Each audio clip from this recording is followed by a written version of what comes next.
It's good to see everybody this morning. Thank y'all for being here. We're in Genesis chapter 40, so you can go ahead and turn there.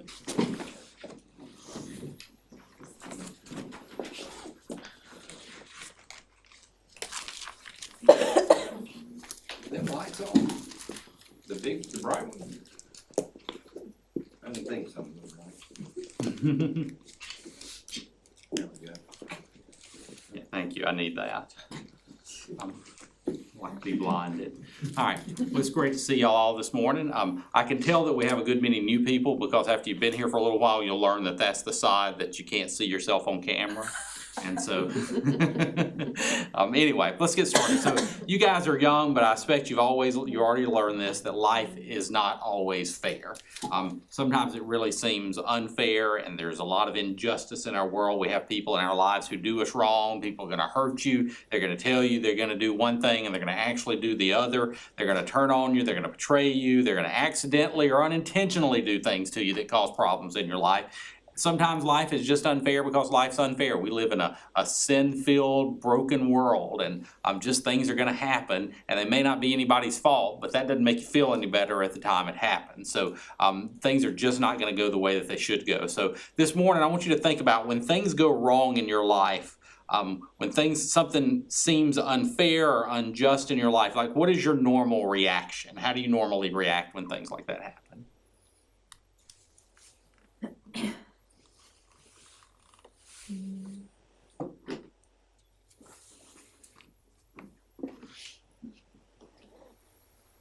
I ask why. Okay.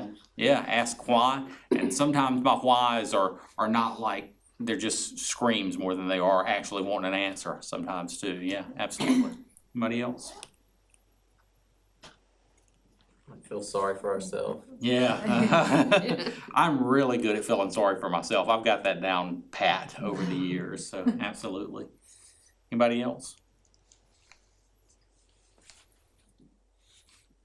Like, kind of goes into comparison at that point. Like, if it's not happening to somebody else, you could kind of go back to the why, but you could kind of think why it's not happening. That sounds bad, I know, but it's but I think that's a normal thing. It's like I'm trying, especially if you're a believer, you're like, I'm trying to do the right thing, and I'm trying to follow Jesus here, and that guy over there is not doing anything, and he seems to be thriving. The Bible talks about that. You read the Psalms, David screams out about those kinds of things. Why are you letting the wicked prosper while I'm sitting here suffering? So absolutely, I think that's something that that all of us do. We're going to sometimes we lash out in anger. We lash out at people who didn't hurt us. We take it out on other people.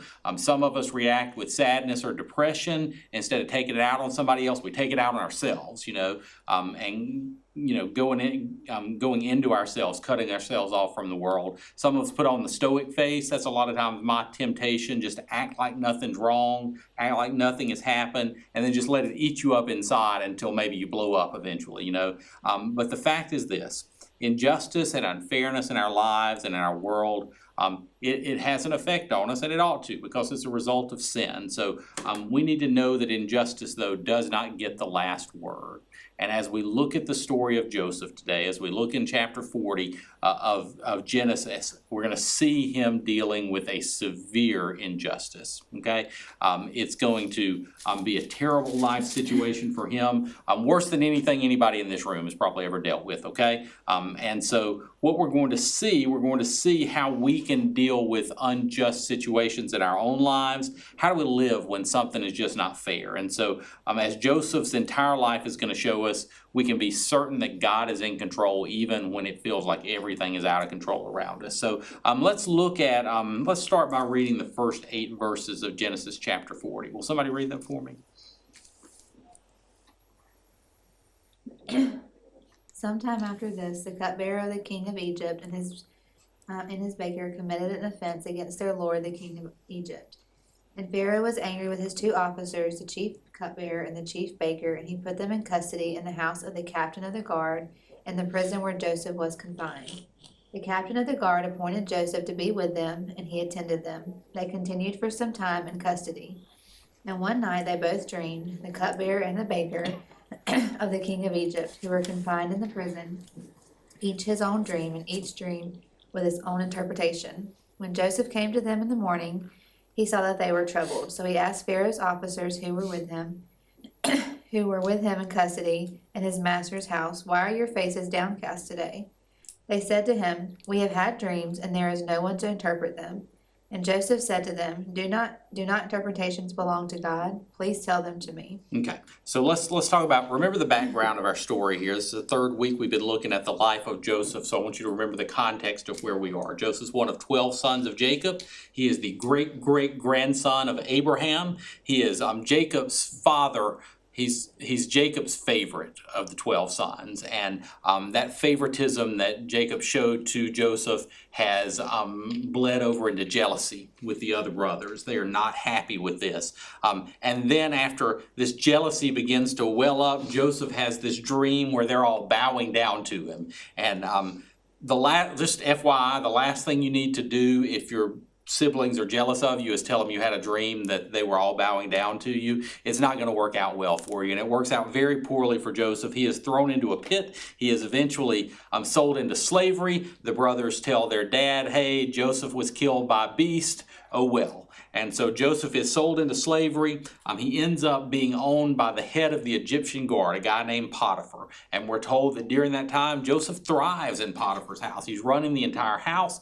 Everything is going well, except what we saw last week happens, and that is Potiphar's wife took a liking to Joseph.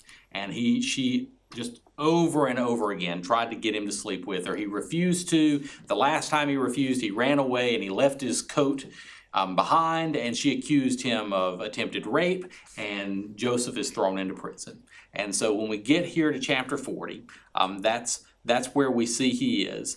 He is in prison. We're told at the end of chapter 39 that even in prison, though, he thrives. And before you know it, he is the head of the prison. The actual keeper of the prison has put him in charge of everything. Just like he was put in charge in Potiphar's house, he's now put in charge here in the prison. So we see during this time in prison, Joseph is growing in his faith. He's growing in favor with God, and God is preparing him for what's going to happen next. So let's look at our story, and I want you to notice Joseph is in prison. We're told that some time has passed there in verse 1. We don't know if it was a long time or a short time, but it was long enough for Joseph to have gained the trust of the keeper of the prison. So he's been in prison for a little while at this point, okay? And then after that time, he's joined by two other people. Who are they?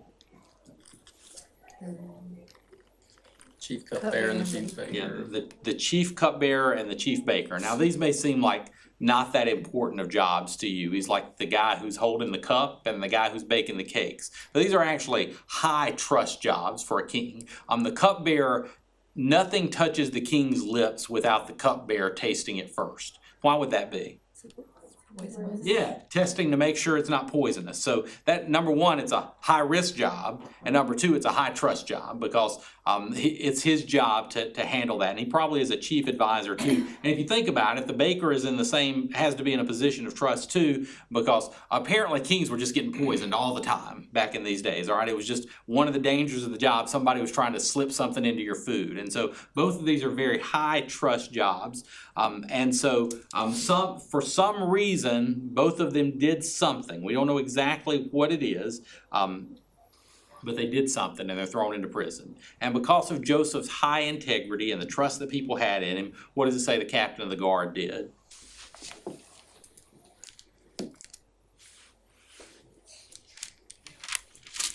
For Joseph. What did he do with these two people?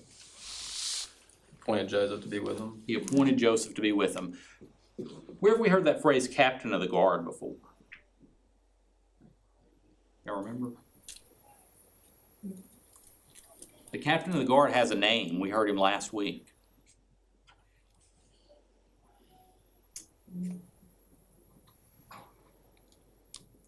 Potiphar. Potiphar. Oh, yes, yes. Very interesting. What do we know about Potiphar? What did Potiphar just do? He just threw Joseph in prison. Okay, so it kind of gives you the impression he was just trying to mollify his wife, to be honest with you, because he still trusted Joseph very much, it seems like. That tells you the kind of integrity that Joseph had, that Potiphar maybe trusted him more than he trusted his wife. But anyway, so despite throwing him in prison, Potiphar saw him as a man of integrity who could be trusted. So he appoints Joseph to take care of these two prisoners, these important prisoners, and Potiphar knew that Joseph would do that, okay? So we're told something about these guys beginning in verse 5. What happened to them in verse 5? Yeah, they have dreams. They both have dreams on the very same night. Apparently these dreams were vivid enough and a big enough deal that they were really concerned about them. Now, I want you to notice what the writer here says. Each had their own dream. Each had its own interpretation. Is the Bible saying here that dreams always mean something and need an interpretation? What do y'all think? I'm just asking for opinions here, there's no wrong answers. I don't think so. Okay, well, let me say this.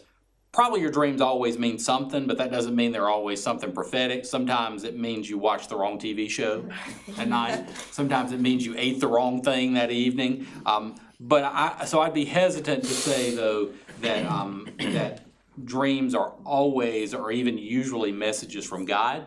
God can communicate to you in any way he wants to, but that's not generally the way he does it. Hebrews 1:1 says, in past days, God talked to us in many ways, but in these last days, he's chosen to speak to us through his Son.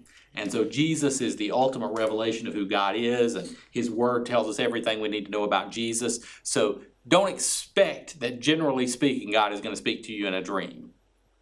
He might. But that's not generally speaking how it works, okay? So can God speak to you through a dream? Yes. Does he normally do that anymore? Probably not. But in this case, he definitely was, okay? So let's just be clear about that. It was a divine communication through this dream. And that meant there was a problem because they had dreams, but what did they not have? They didn't have anybody to interpret it. If they'd still been in Pharaoh's courts, they would have had a phalanx of wise men who would have given them an interpretation of this dream. But as it were, they were in prison, and they were concerned that they didn't know what was going on. So what does Joseph say when he's presented with this problem?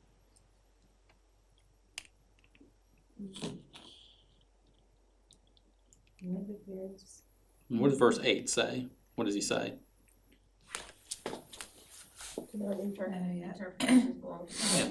them to me. Yeah, do not interpretations belong to God. Please tell them to me. Now, we have no reason to think that Joseph had any experience interpreting dreams. He had a dream several years ago, but in that case, it was pretty obvious what the dream was about. It didn't really need much of an interpretation. So Joseph didn't know exactly what was going on, but here's something Joseph knew. Something has happened to Joseph during these years of enslavement and imprisonment, that he was confident if he went to God with it, God would give him an answer. That's some pretty bold confidence. Why do you think he was so confident about that, even though he was not an experienced dream interpreter? I guess because the Lord had been faithful to him. Yeah, he'd seen the faithfulness of God. He'd seen the faithfulness of God in a lot of trouble. He'd been through a lot over the last several years. He'd gone from being this brash, cocky kind of kid who liked to tattle on his brothers and flaunt his fancy coat and tell him about his big dreams that he had. And now he's here in prison, and any hint of pride is gone, but something has taken its place. Again and again, this story has told us that Joseph had grown in grace and in faith over these years. He could be trusted by those around him. He was blessed by God in every place that he went. And because of that relationship he developed with God over the years, he was ready to say that God would help him interpret these dreams. And so here's what I want you to think about this morning. When you think, when things in your life are not going as you'd hoped, when you're dealing with unfairness and injustice, which is exactly what Joseph is dealing with here. He's been in prison probably years at this point, okay? Think about how you react, okay? There are a few ways that you can react when you're dealing with that. The first is to stew in it, to grow callous and angry and resentful and be good for nothing. I think if I was in prison for several years for a crime I didn't commit, that would be a temptation, don't you think? When you're dealing with that, lots of people do this. Their hearts grow angry and resentful, and all they do is think about how they've been wronged. Have you ever known somebody who had something happen bad years ago in their lives and they never got over it? You met people like that before? Maybe you struggle with that yourselves, okay?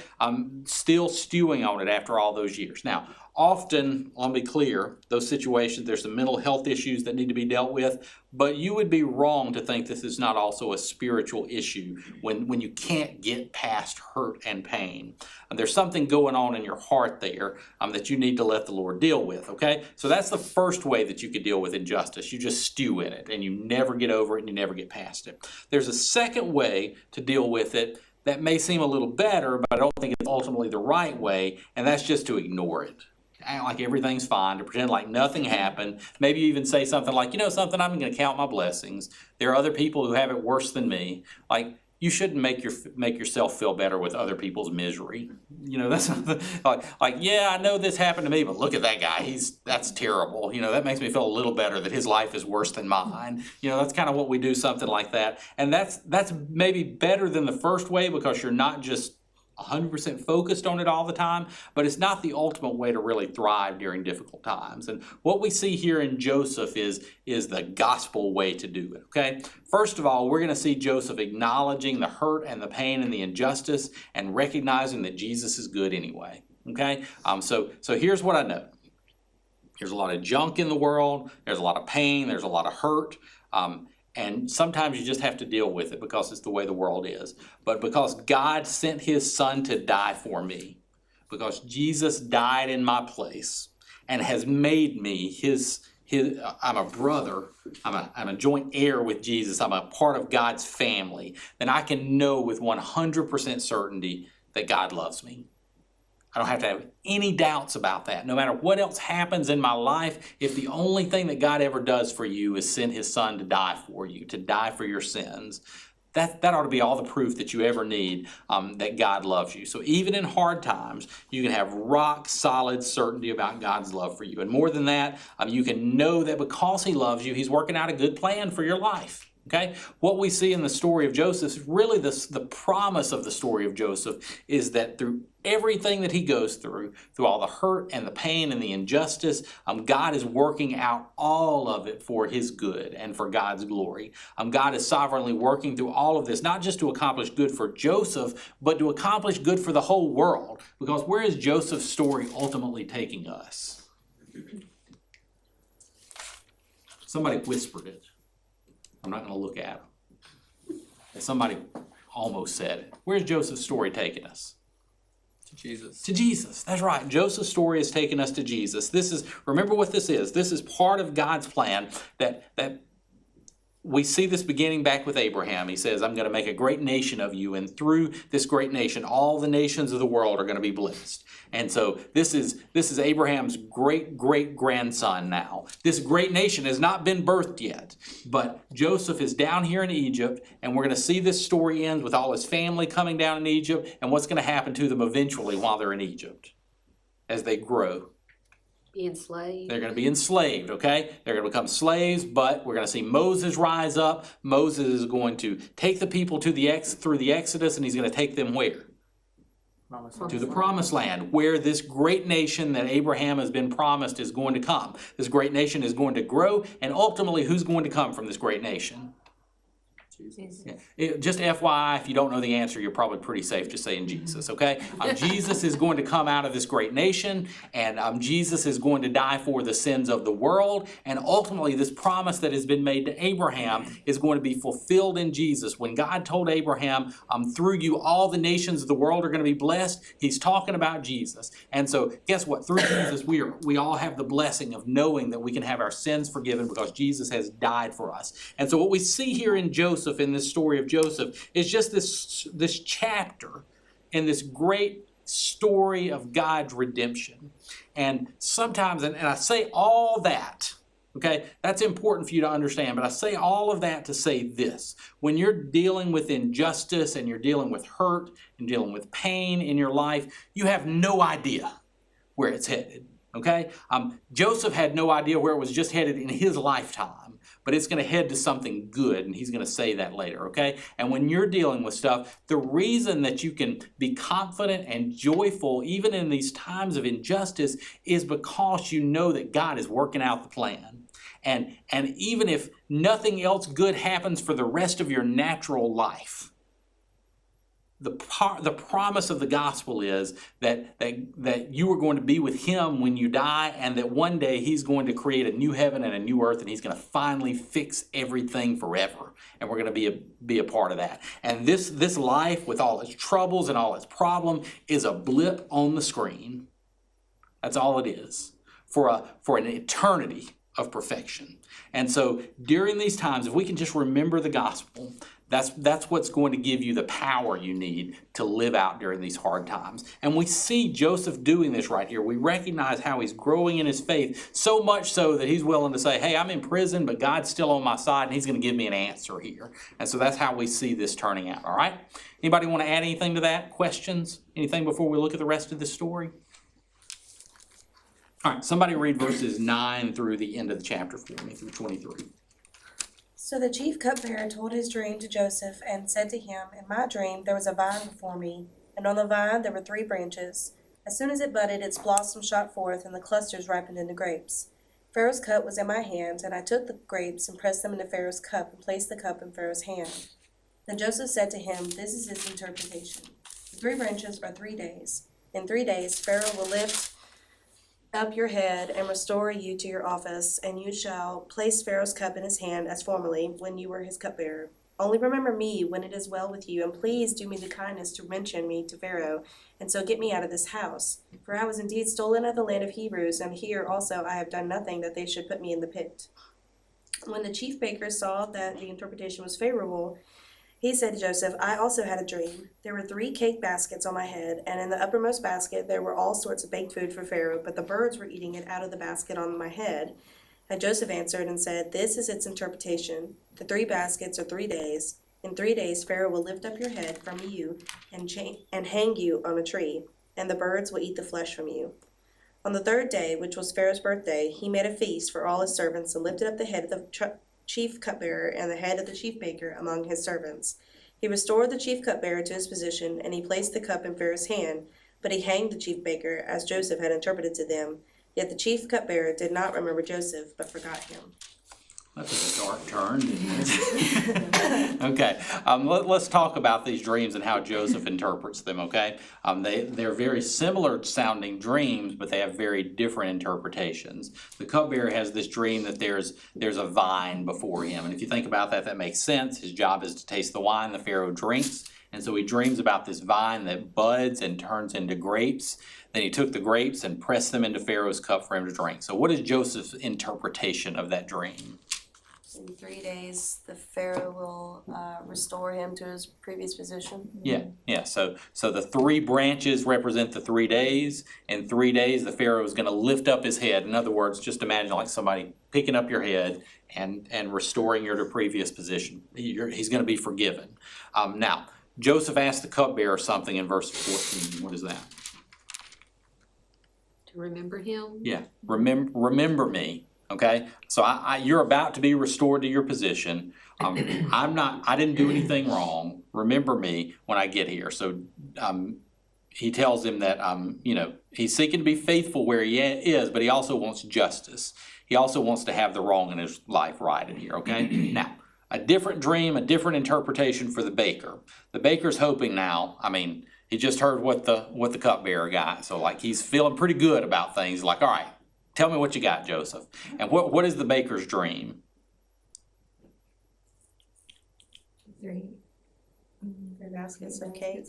Yeah, 3 baskets, all kinds of cakes and things on their head. They're sitting on his head, which is strange. 3 baskets sitting on his head. But and furthermore, the birds are eating out of the baskets. What does Joseph say the interpretation of that dream is? In 3 days he'll be hanged, and the birds will eat his flesh. Yeah. In 3 days, Pharaoh's going to lift his head too, but so like, yeah, so like I said, it took a dark turn there, all right? I'm not quite as gently, all right? And so that's exactly what happens here. The things that Joseph said were going to happen 3 days later, just like Joseph said. But what are we told happens to Joseph?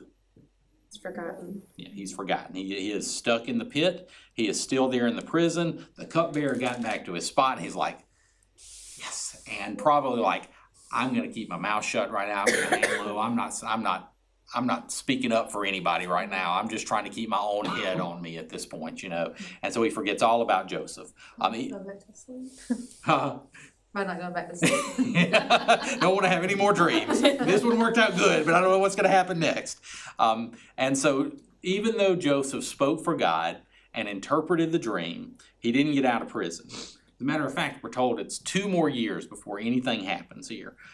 He probably thought he was just days away from his release at this point. God has orchestrated all of this so that he will get out of prison. Why else would he do this? Why would he put these 2 guys in this place here for him to be able to interpret their dreams? Instead, he's going to be stuck for another 2 years in prison. He called it a pit, and I assume there's a reason he called it a pit, okay? Because it was a pit, all right? It was a hole. It wasn't as nice as our worst prison now, probably. It was a terrible, terrible place to be. So Joseph thinks things are about to be fixed. Instead, he's stuck for 2 more years. I want us to think about what that means for us when we're dealing with injustice and unfairness in your life. I think we can see here that there's no expectation that just because you follow Jesus that life is just going to go well for you. If you just have enough faith and just live right. Now, you will hear people say that sometimes when you're having problems. You'll say, well, you just need to have a little more faith. If you just believe, God will get you out of this. God will give you back your health. He'll give you the money you need. All you got to do is believe, okay? What do we say to that when people say things like that?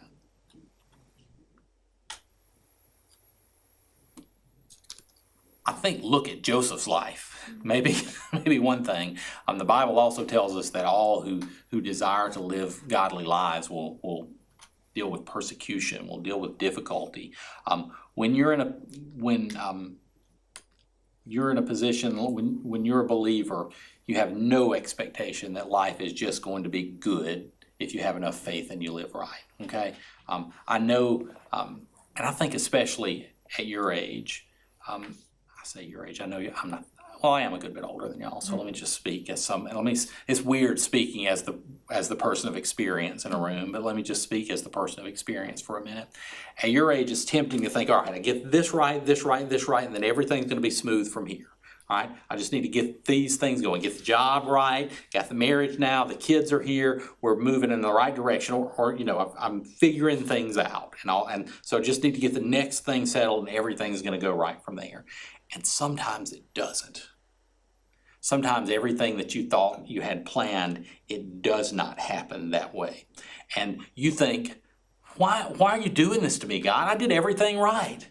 I read my Bible, I prayed, I came to church, I avoided, I avoided R-rated movies, I did all the right things that you're supposed to do, and here it is, life is falling apart in front of me.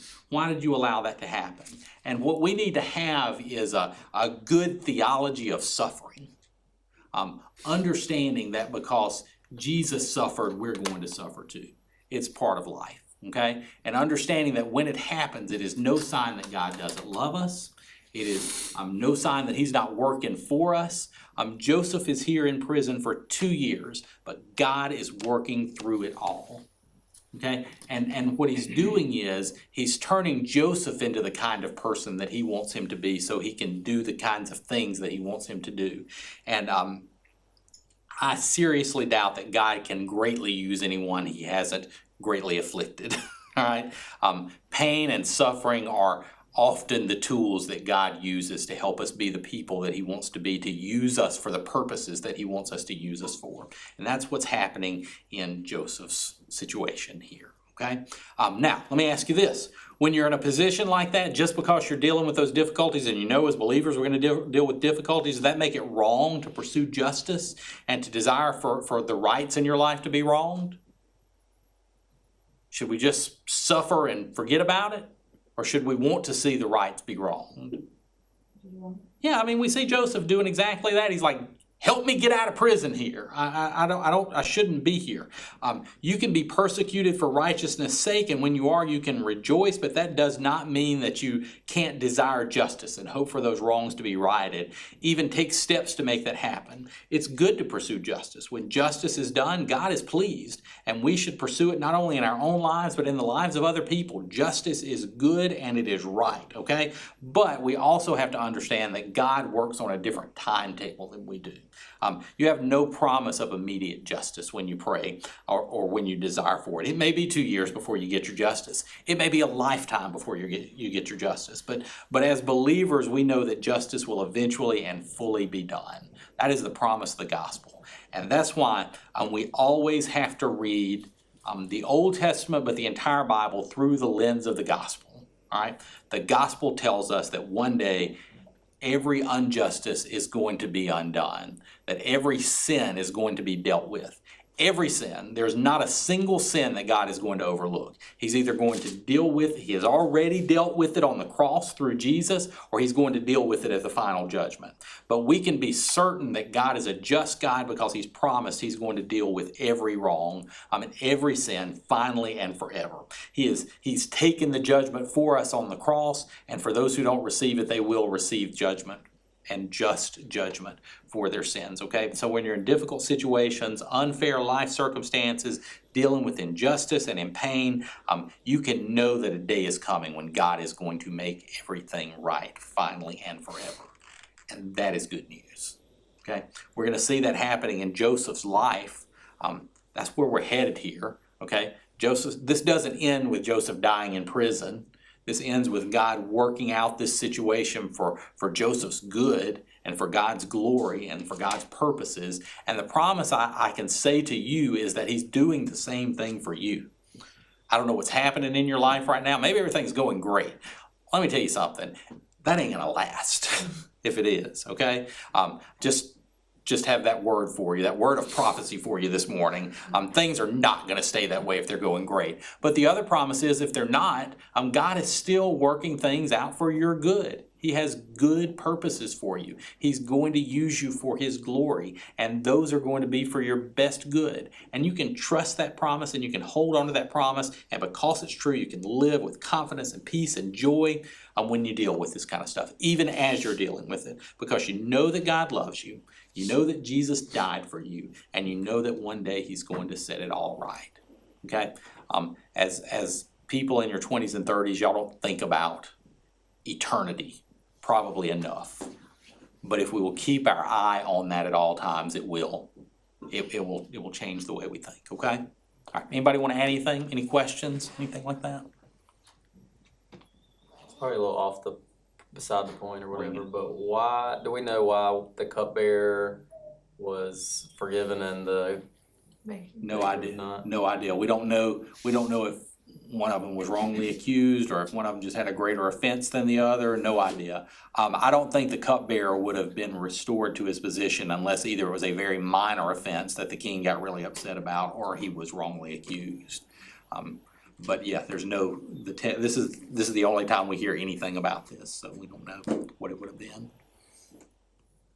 Any other questions? Anything else? All right, let's close in prayer. Rob, why don't you close us? Dear Lord, thank you for this day, and thank you for allowing us to come to your house and hear your word. Lord, I just pray that we can take what we've learned this morning and apply it to our lives, Lord. And just pray as we go into the service, we open up our hearts and minds. Lord, we pray for everybody that's out today. Pray for all the sick. Bring them back next week. In your name we pray. Amen. Amen. All right, do we have